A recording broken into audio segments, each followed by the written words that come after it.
हमारी आज की कहानी का शीर्षक है माँ और इसकी लेखिका कुसुम जी हैं। मेरे पड़ोसी के घर आज 4-5 दिन हुए पोता हुआ था। सब बड़े ही खुश हैं। मैं भी अपने काम जल्दी निपटाकर जाना चाह रही हूँ। अचानक माँ जी की आवाज़ कानों में पड़ी। शिखा, 4-5 दिन तो हो गए, अभी तक इन लोगों के यहाँ भी नाचने गाने वाले लोग नहीं आए। कब आएंगे? आ जाएंगे माँ जी। आप क्यों परेशान हैं? आप कब तक ऐसे परेशान रहेंगी? सरस्वती को याद करके अब मत सोचा कीजिए, नहीं तो फिर आपकी तबीयत खराब हो जाएगी। जाइए पड़ोस में हो आइए, आपका मन बहल जाएगा। मैं आपके कपड़े निकाल देती हूँ। कहिए तो मैं भी आपके साथ चलती हूँ, ठीक है?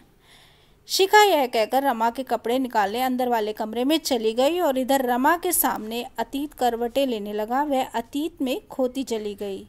अब तो 25 साल के पार हो गए उस बात को घटे हुए। 3 बेटों के बाद एक बेटी हुई। जब बड़े ही खुश हुए। बेटी घर पर ही बिना किसी तकलीफ के नॉर्मल डिलीवरी से हो गई। बाद में जांच के लिए अस्पताल ले जाने पर बच्ची को देखते ही कमरे में मौजूद महिलाएं चौंक गई। रमा का तो रो रो कर बुरा हाल था। जिस बात को वह इतने जतन से घर वालों ही नहीं बल्कि अपने आप तक से छिपा रही थी, वह अब सबके सामने उजागर हुआ पड़ा था। उसने बेटी की बुरी तरह से चिपटा लिया और तुरंत सबसे हाथ जोड़कर विनती करने लगी कि कृपया इस बात को कमरे से बाहर ना जाने दें।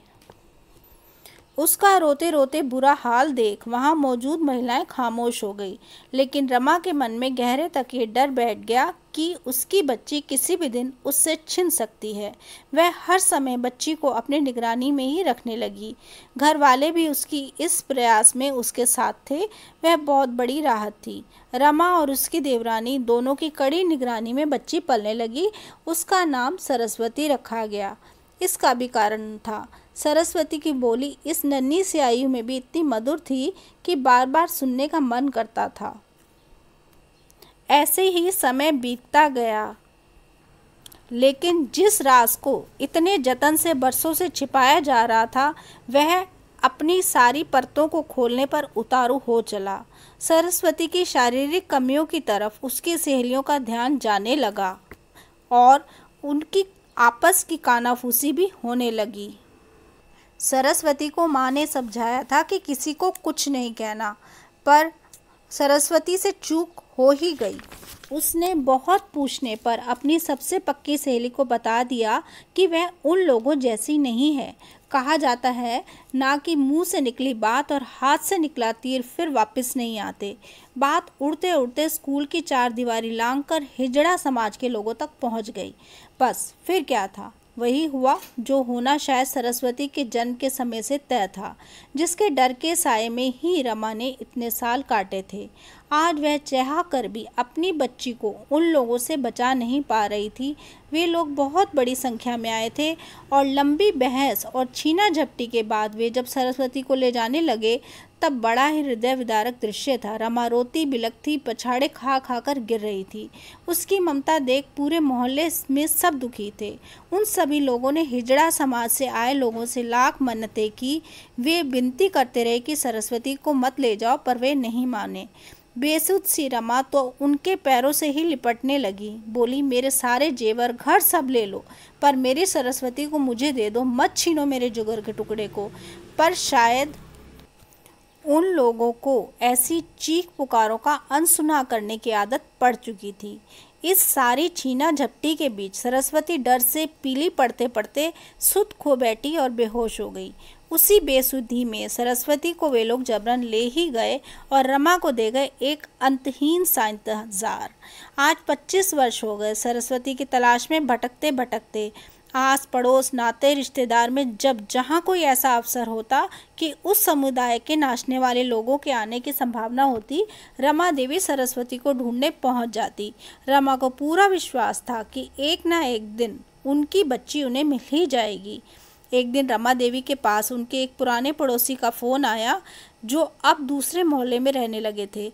मामी जी, आप जल्दी आ जाइए, यहाँ एक घर में शादी है और वहाँ उसी समुदाय के नाचने वालों में मुझे ऐसा लग रहा है कि एक लड़की हमारी सरस्वती भी है। आप देखकर पहचान लीजिए, जल्दी आइए आप यहाँ। रमा देवी तुरंत अपने पड़ोसी के यहाँ पहुँच गई। उन्होंने देखा और उनकी ममता ने झट से अपनी सरस्वती को पहचान लिया। पर एकदम से वह भी कुछ कह ना सकी। सब नाच गा रहे थे, पर सरस्वती एक कोने में सिमटी सी चुप बैठी थी।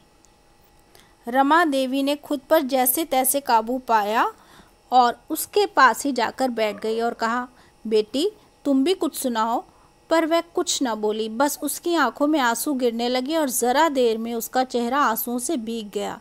रमा भीतर तक पिघल गई, लेकिन संयम बरतना जरूरी था। धीरे से पूछा, बेटी तुम रो क्यों रही हो? उसके साथियों में से एक ने कहा, इस बेला का तो हमारे इस काम में मन ही नहीं लगता।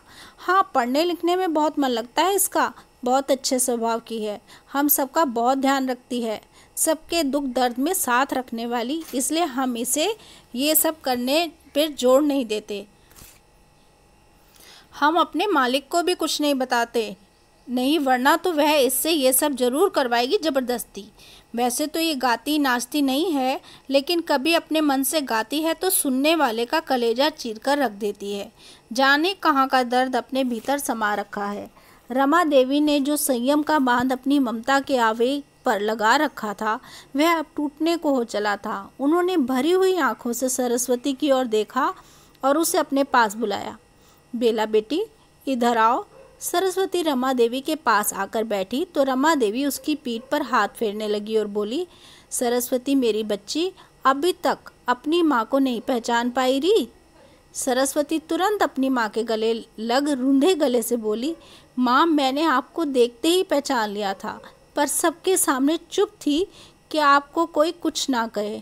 नहीं मेरी बच्ची, माँ का बस अपनी बच्ची को फिक्र होती है, किसी के कुछ कहने सुनने की नहीं। आज कितने सालों बाद मुझे मेरी बेटी बेला मिली है, कहाँ कहाँ नहीं ढूंढा तुझे, कहाँ चली गई थी मेरी बच्ची, कैसी है तू? अब चल तू मेरे साथ, अब नहीं ले जाने दूंगी किसी को मैं अपनी इस कलेजे के टुकड़े को। सरस्वती को अपने सीने से चिपकाए रमा देवी रोती बिलखती विलाप करती रही। सारे लोग अचरज से इन दोनों को देख सुन रहे थे।